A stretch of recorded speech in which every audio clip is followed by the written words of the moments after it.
मतलब दोस्तों ये क्या चल रहा है मार्केट में कि अब हर एक sound bar brand double double subwoofer वाले साउंड बार्स लेकर आ रही है। जैसे जेब्रोनिक्स हो गया, मीवी हो गया, बोट हो गया और अब गोवो। आज की वीडियो में दोस्तों हमारे पास है गोवो गो सराउंड 999 और एक कैच है। कैच ये है कि जितने भी आपने मल्टीपल डबल साउंड बार वाले सिस्टम देखे होंगे जो रियल 5.1 चैनल है, यानी कि जो डॉल्बी डिजिटल को सपोर्ट करते हैं, जिनमें आपको पांचों चैनल में प्रॉपर सेपरेशन देखने के लिए मिलता है, उनका प्राइस लगभग 13,000 रुपये से ऊपर ऊपर रहता है। इवन इन अभी सेल भी चल रही है, आप चेकआउट कर सकते हैं खुद जाके फ्लिपकार्ट और अमेजोन पे। लेकिन इसका प्राइस वैसे तो 12 से 13,000 रुपये इसका भी रहता है, लेकिन अभी सिर्फ 9,000 रुपये के आसपास ही पड़ जाएगा। 9,000 रुपये से नीचे थोड़ा सा आपको पड़ जाएगा। तो दोस्तों इतने कम प्राइस में 5.1 होना, डबल सबवूफर होना, ये बहुत बड़ी बात है।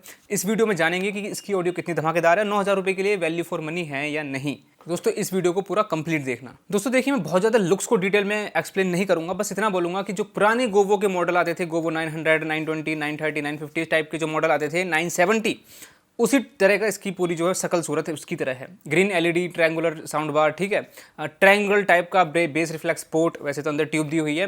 साइड फायरिंग इसके दो सबवूफर हैं, 7.5 इंच के, दोनों वायर्ड हैं। दो रियर दोस्तों सराउंड स्पीकर मिलते हैं, वो भी वायर्ड हैं। और साउंड बार के अंदर 3 ड्राइवर मिलते हैं, यानी कि ये जो पांचों स्पीकर है साउंड बार के अंदर 3 और 2 रियर स्पीकर, वो 5.1 चैनल के लिए डेडिकेटेड है। Centre channel, rear left, rear right, front left और फ्रंट राइट।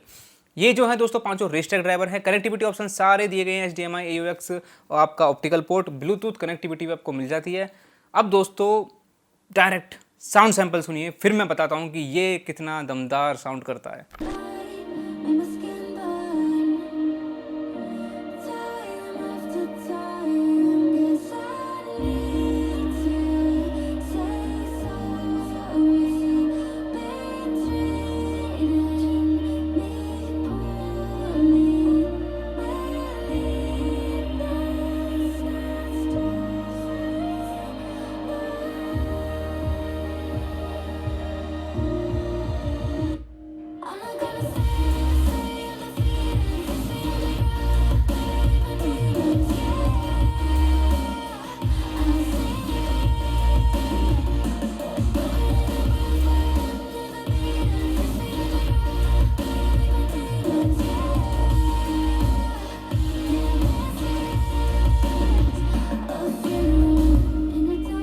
दोस्तों कंपनी क्लेम करती है इसका जो टोटल पावर आउटपुट है वो है 660 वॉट का। उसके हिसाब से दोस्तों लाउडनेस बहुत ज़्यादा ज़बरदस्त है। लाउडनेस में दोस्तों कोई भी आपको कमी नहीं मिलेगी। रूम साइज़ की मैं बात करूँ, 300 स्क्वायर फीट तक का या फिर 320 330 स्क्वायर फीट तक का भी आपका रूम है, क्लोज रूम होना चाहिए। और बहुत ज़्यादा शोर शराबा बाहर से अगर नहीं आ रहा है तो उसको पूरी तरीके से साउंड से फिल कर देगा। 100% वॉल्यूम पे भी दोस्तों कोई डिस्टॉर्शन नहीं है, ना तो वोकल्स के अंदर, ना बेस के अंदर, ना हाइस के अंदर। हालांकि तीनों की अब मैं एक एक करके बात करता हूँ। सबसे पहले मैं दोस्तों वोकल डिलीवरी और डायलॉग डिलीवरी की बात करता हूँ। एक शब्द में बोलूँ, प्योर एवरेज। जी हाँ दोस्तों, डायलॉग डिलीवरी बुरी नहीं है लेकिन बहुत ज़्यादा शानदार भी नहीं है। और 9,000 रुपये में क्योंकि इतना सब तामझाम आपको मिल रहा है, उसमें आप बहुत अच्छी वोकल क्लैरिटी किसी भी साउंड सिस्टम से एक्सप्लेन नहीं कर सकते। तो मैं आपको यहाँ बड़ा चढ़ा के नहीं बताऊंगा कि बहुत शानदार है और आपके दिल में गार्डन गार्डन हो जाएगा, इस टाइप की वोकल क्लैरिटी नहीं है। वोकल्स में थोड़ी थोड़ी कुछ कमी मुझे लगी, जैसे कि एक तो इसकी हाइज बहुत लिमिटेड हाइज हैं इसके अंदर, अलग से ट्यूटर भी नहीं है, और जो ड्राइवर्स इसमें दिए हुए हैं उनमें से हाइज नहीं आ रही हैं। तो वोकल्स थोड़े से कम लग रहे हैं, थोड़े डार्क लग रहे हैं ना, ब्राइटनेस कम है सिस्टम के अंदर, और थोड़े से कंजस्टेड से फील हो रहे हैं और ओवर थिक भी महसूस हो रहे हैं। अब एक और प्रॉब्लम है वोकल्स के अंदर कि अपर बेस, यानी कि जो बेस सुनाई देता है वो क्योंकि कम है, तो वोकल्स का जो लो एंड है, जो भारीपन है दोस्तों, वो भी बहुत ज़्यादा कटा हुआ है। तो वोकल्स में बोलूँगा कि मतलब ठीक ठीक हैं, ऐसा नहीं है कि आपको बिल्कुल सुनाई नहीं दे रहे, समझ में नहीं आ रहे। एक ठीक डिसेंट क्लैरिटी के साथ आपको समझ में आ जाएंगे। बस क्या है ना, जब आप मूवी देखोगे या फिर कोई डायलॉग वाली चीज़ हो गई या फिर सिंगर की आवाज़ पे फोकस करोगे, तब आपको पता चलेगा वोकल्स थोड़े से ब्लोटेड फील हो रहे हैं। दूसरी चीज़ दोस्तों पॉइंट आउट करना चाहूँगा, जैसे मैंने आपको बताया, अपर बेस यानी कि जो बेस सुनाई देता है उसको बहुत ज़्यादा कट किया गया, उसको बहुत ज़्यादा लिमिटेड और कंट्रोल किया गया है। देखिए, या तो अपर बेस आपके सबवूफर से आए, जो यहाँ पे डबल सबवूफर हैं, या फिर जो ड्राइवर्स हैं साउंड बार में वो इतने सफिशिएंट हों, वो इतने पावरफुल हों कि थोड़ा थोड़ा अपर बेस वो प्रोड्यूस कर पाएँ, जिससे कि ना इंस्ट्रूमेंट के अंदर खालीपन फील ना हो। तो इसलिए इंस्ट्रूमेंट के अंदर थोड़ा सा खालीपन फील हो रहा है। इंस्ट्रूमेंट इतनी नेचुरल, इतना ज़्यादा एक वजन उसमें फील नहीं हो रहा है। तो जिसको म्यूज़िक के अंदर इंस्ट्रूमेंट पे फोकस रहता है, बिल्कुल भी सिस्टम को ना लें, कृपया करके दूर लें। ना दोस्तों मैं बेस की बात कर लेता हूँ। देखिए यहाँ आपको 2 सबवूफर मिलते हैं और बेस दोस्तों काफ़ी धमाकेदार है।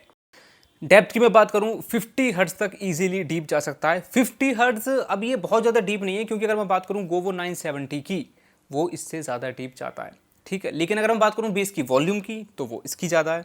तो अगर आपको डीप बेस ज़्यादा चाहिए तो गोवो 970 की तरफ आप जा सकते हो। अगर बेस थोड़ा सा कम डीप चलेगा लेकिन बेस ज़्यादा चाहिए आपको, तो फिर आप इस सिस्टम की तरफ जा सकते हो। दो सबवूफर होने का दोस्तों एक तो फ़ायदा बहुत सारे लोग नहीं जानते, वो ये जानते हैं कि बेस डीप हो जाएगा। बेस डीप नहीं हो जाएगा। दोनों जो सबवूफर हैं उसका अगर फ्रिक्वेंसी रिस्पॉन्स 50 हर्ट्ज और 50 हर्ट्ज है तो 50 हर्ट्ज ही रहेगा। बेस की वॉल्यूम बढ़ जाएगी। और दूसरा दोस्तों सबसे बड़ा मैजिक ये होता है, आपने अक्सर देखा होगा कि सबवूफर को जब हम एक प्लेस पे रखते हैं, आप ना कमरे में घूम के देखोगे कि कोई सी गाने की जो बेस की जो फ्रिक्वेंसीज है, कोई कहीं सुनाई दे रही है, कोई कहीं सुनाई दे रही है, कोई कहीं मिसिंग हो रही है। दो सबवूफर अलग अलग कोने पे रख गए, जो बेस की जो कवरेज है दोस्तों वो बढ़ जाती है। जो फ्रीक्वेंसी आपका जो ग्राफ है वो थोड़ा सा इंप्रूव हो जाता है। बेस का जो रिस्पॉन्स है वो थोड़ा सा इवन हो जाता है। कमरे में जो अनइवन बेस रिस्पॉन्स होता है, कहीं कम कहीं ज़्यादा, वो थोड़ा सा बैलेंस हो जाता है। हालांकि ये बहुत हद तक डिपेंड करता है आपकी प्लेसमेंट और रूम की डायमेंशंस पर। अब दोस्तों लाउडनेस के बारे में बता दिया, वोकल्स के बारे में बता दिया, बेस के बारे में बता दिया। अब मैं आपको थोड़ी सी सराउंड साउंड के बारे में बता दूं। ये डॉल्बी डिजिटल को सपोर्ट करता है और यहाँ आपको रियल 5.1 सराउंड साउंड मिलेगा, जो एक प्रॉपर 5.1 से जितना मैक्सिमम सराउंड साउंड आ सकता है वो ये सिस्टम देने में कैपेबल है। क्लैरिटी थोड़ी सी कम है, वो एक इशू है, लेकिन कोई बात नहीं। अब दोस्तों इतनी सारी मैंने कमियां बताई हैं, कुछ खामियां बताई हैं, थोड़ी सी कुछ खास बातें भी हैं इसकी, तो क्या ये सिस्टम 9,000 रुपये में वैल्यू फॉर मनी है? इतनी सारी कमियों के बावजूद भी दोस्तों मैं बोलूँगा जी हाँ, बिल्कुल वैल्यू फॉर मनी है। वैल्यू फॉर मनी दोस्तों इसलिए भी है, देखिए कि 9,000 रुपये में आपको 660 वॉट पावर आउटपुट मिल रहा है, दो सबवूफर मिले हैं जिससे आप बेस कवरेज बढ़ा सकते हो रूम में, और लाउडनेस भी अच्छी खासी है। अब 9,000 रुपये में क्योंकि इतनी सारी चीज़ें मिल रही हैं, तो क्लैरिटी हाँ देखिए दोस्तों आप एक्सपेक्ट नहीं कर सकते किसी भी सिस्टम से। मैं इसकी कोई तारीफ नहीं कर रहा हूँ इस चीज़ में, क्लैरिटी लेकिन दोस्तों इस सिस्टम की थोड़ी सी वीक है। इस वजह से वैल्यू फॉर मनी तो है, लेकिन अगर आपको क्लैरिटी ज़्यादा चाहिए बेस के साथ, तो आप थोड़ा सा गोवो 970 की तरफ जाइए।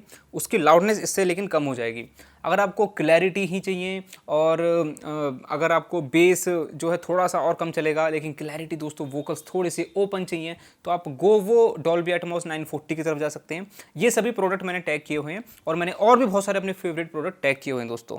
तो मैं चलता हूँ और मिलता हूँ किसी नेक्स्ट वीडियो में नेक्स्ट टॉपिक के साथ। अभी के लिए बाय।